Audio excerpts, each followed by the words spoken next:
L'Union européenne et les États-Unis confirment s'entendre sur un montant de 15% de droits de douane sur les produits européens exportés sur le marché américain. Une personne a été tuée et au moins 18 autres ont été blessés lors de frappes russes sur l'ouest de l'Ukraine dans la nuit de mercredi à jeudi, malgré une reprise des négociations. La police brésilienne affirme avoir trouvé des messages prouvant que l'ancien président Jair Bolsonaro voulait échapper à la justice, fuir en Argentine et y demander l'asile politique. Israël a approuvé un projet de colonisation controversé en Cisjordanie occupée alors que l'armée affirme avoir entamé la première phase d'une offensive militaire dans la bande de Gaza.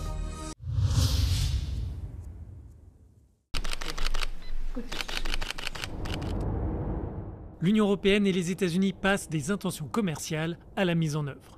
Les deux partenaires ont publié jeudi une déclaration conjointe qui établit les nouvelles taxes douanières. Le texte prévoit un droit maximal de 15% sur une grande partie des exportations européennes vers les États-Unis.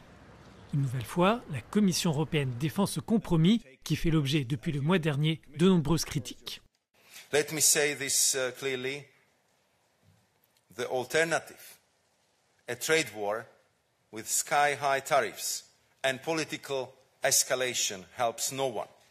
It hurts jobs, it hurts growth, and it damages businesses across both the EU and the US. And this is not theoretical, as nearly 5 million European jobs, including many in SMEs, would be at risk. This deal avoids that path.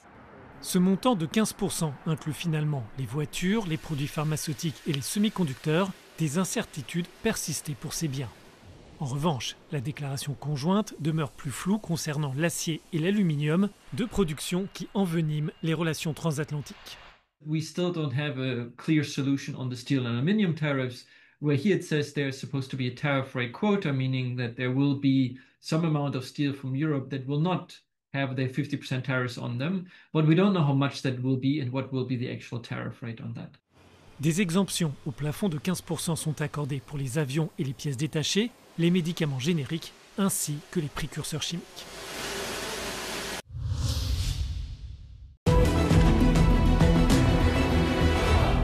Where will the meeting between Volodymyr Zelensky and Vladimir Putin take place? The arrest warrant by the International Criminal Court for abduction of Ukrainian children puts Russia's president at risk of detention in any of the ICC's 125 members if Putin steps into their territory. But some countries are ready to make an exception and promise not to arrest Putin if he comes for the meeting, which could put an end to Russia's war against Ukraine. Switzerland, a signatory to the ICC, is a possible option.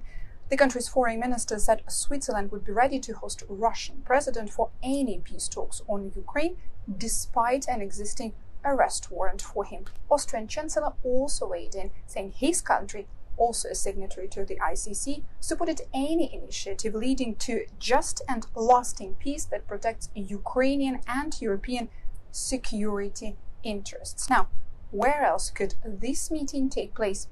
The Middle East could be a solid compromise location. In March, Saudi Arabia hosted US delegations for the talks, first with Ukrainian and then Russian officials. The meeting also could take place in Qatar or the United Arab Emirates. Now, these countries are believed to be among the most possible options. Euronews correspondents from Dubai and Doha explain why. Now the question is, why Qatar? Despite being a relatively small Gulf state, Qatar firmly has a seat at the international table and is frequently called upon to be a go-to mediator in several international conflicts. Those mediation efforts include Russia and the Ukraine. Just last month, Qatar's Ministry of Foreign Affairs announced it had successfully reunited 100 children with their families. During his recent visit to Doha in May, U.S. President Donald Trump praised Qatar for its efforts in regional stability and particularly crisis diplomacy in Gaza, Syria, and Lebanon. Qatar believes mediation efforts are a core tenet of its foreign policy and a clear indicator of its soft power. Why the United Arab Emirates? Well, the UAE has deliberately shaped its role as a diplomatic broker, a state able to move between rival powers while maintaining credibility with both. That strategy has extended directly to the war in Ukraine. Earlier this year, Emirati officials helped arrange exchanges that brought home Ukrainian prisoners of war, along with children taken to Russia. It was a reminder that Emirates can act where others have limited reach. At the same time, Abu Dhabi has preserved its dialogue with Moscow. Earlier this month, President Mohammed bin Zayed travelled to Russia for talks with Vladimir Putin, a meeting that highlighted the trust that both sides placed in the relationship. Un Ukrainien suspecté d'être l'un des coordinateurs du commando de sabotage du gazoduc russe Nord Stream dans la mer Baltique en 2022 a été arrêté ce jeudi en Italie. Les procureurs allemands en charge de l'enquête pensent que l'individu, accompagné de plusieurs autres personnes, a placé des explosifs sur les gazoducs Nord Stream 1 et Nord Stream 2 près de l'île de Bornholm au Danemark. Pour s'y rendre, le groupe a utilisé un voilier au départ du port allemand de Rostock. Les deux gazoducs Nord Stream ont été construits pour transporter du gaz naturel de la Russie vers l'Allemagne en passant par la mer Baltique et n'étaient pas en opération lors des sabotages. Des enquêtes judiciaires ont été lancées séparément par Berlin, Stockholm et Copenhague. Elles ont été closes dans les deux pays scandinaves en 2024. De nombreuses pistes ont été évoquées, avec toujours en toile de fond l'hypothèse qu'un État pourrait être le commanditaire de l'opération. Tant l'Ukraine que la Russie ou les États-Unis ont toujours vigoureusement démenti toute implication. Moscou intensifie son offensive en Ukraine et a lancé dans la nuit de mercredi à jeudi 574 drones et 40 missiles, la troisième plus grande attaque aérienne menée depuis le début de l'année. Cette nouvelle attaque visait principalement les régions les plus à l'ouest du pays. À Lviv, une personne est morte et 3 autres ont été blessés, ont indiqué les services d'urgence ukrainiens. Le gouverneur de la région a indiqué que l'explosion avait endommagé 26 bâtiments résidentiels, une crèche et plusieurs immeubles de bureaux. Plus au sud, 15 personnes ont été blessées à Mukachevo en Transcarpathie, où plusieurs entrepôts ont été détruits, dont celui d'un important fabricant d'électronique américain. Moscou a également frappé les villes de Loutsk et Rivne dans le nord-ouest du pays. Viser l'ouest ukrainien est stratégique pour le Kremlin car une grande partie de l'aide militaire fournie par les alliés occidentaux serait transportée et stockée dans ces régions. Ces frappes ont eu lieu alors que les États-Unis et les dirigeants européens redoublent d'efforts pour parvenir à un accord de paix.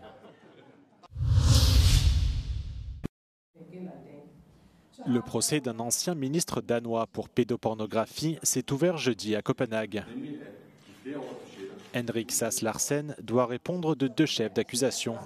La possession de 6000 images et 2000 vidéos d'abus sexuels sur des enfants et la possession d'une poupée enfantine conçue à des fins sexuelles. L'ancien ministre rejette les accusations, affirmant que le matériel faisait partie d'une recherche d'images de lui enfant, car il dit avoir été lui-même victime d'abus. Il affirme par ailleurs que la poupée était un cadeau accidentel. S'il est reconnu coupable, Henrik Sass Larsen risque jusqu'à 1 an de prison pour chaque chef d'accusation. Israël a donné ce mercredi son accord définitif à un projet de colonisation controversé en Cisjordanie occupée, qui pourrait anéantir tout espoir d'un futur État palestinien. L'implantation d'une colonie dans la zone E1, une étendue de terre ouverte à l'est de Jérusalem, est envisagée depuis plus de 20 ans, mais a été gelée sous la pression des États-Unis. L'occupation israélienne des territoires palestiniens viole le droit international.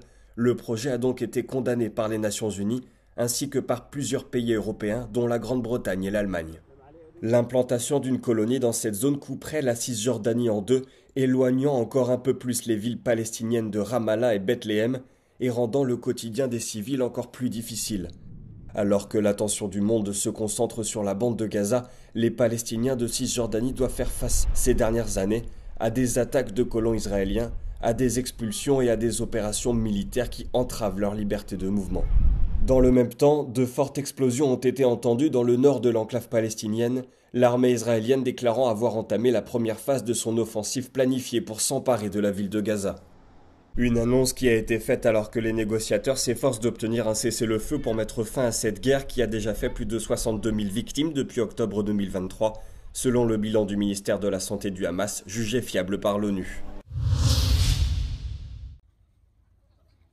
Aux États-Unis, la chaîne d'hypermarchés Walmart rappelle des lots de crevettes surgelées en raison d'une potentielle contamination radioactive. La FDA, l'organisme américain en charge de la surveillance des produits alimentaires, a demandé le retrait des rayons de ces surgelés de la marque Great Value. Selon les autorités fédérales, du césium-137, un atome radioactif y a été détecté. U.S. officials alerted the FDA that they found cesium-137 in shipping containers that were sent to 4 U.S. ports. The FDA got samples of the shrimp included in those shipping containers and tested them and found the contamination in one sample of shrimp. Les responsables de la FDA précisent qu'une exposition à de faibles niveaux sur une longue période présente un risque potentiel pour la santé. Bien que certains experts affirment que le risque lié à ces crevettes râpelées est assez faible, l'agence alimentaire américaine préfère miser sur la prudence. De son côté, Walmart a invité les consommateurs qui ont acheté ces crevettes surgelées à les jeter ou à les retourner en magasin pour obtenir un remboursement. À ce jour, 13 États américains sont concernés par ce rappel. La police brésilienne affirme avoir trouvé des messages sur le téléphone de l'ancien président Jair Bolsonaro montrant qu'il avait l'intention de fuir en Argentine et d'y demander l'asile politique pour échapper à la justice de son pays. Un rapport de police indique que Bolsonaro a rédigé une demande d'asile auprès du gouvernement du président argentin Javier Milei en 2024. Le rapport fait partie d'une accusation plus large d'obstruction à la justice. La police accuse Bolsonaro d'avoir ignoré les mesures liées à son assignation à résidence et d'avoir diffusé des contenus visant à attaquer les institutions démocratiques du Brésil. Il dispose de 48 heures pour expliquer pourquoi il a demandé l'asile politique et n'a pas respecté les autres mesures de son assignation à résidence. À l'époque, Jair Bolsonaro avait affirmé qu'il faisait l'objet de persécutions politiques au Brésil. L'ancien dirigeant est également en attente d'une décision de la Cour suprême concernant une tentative de coup d'État présumé.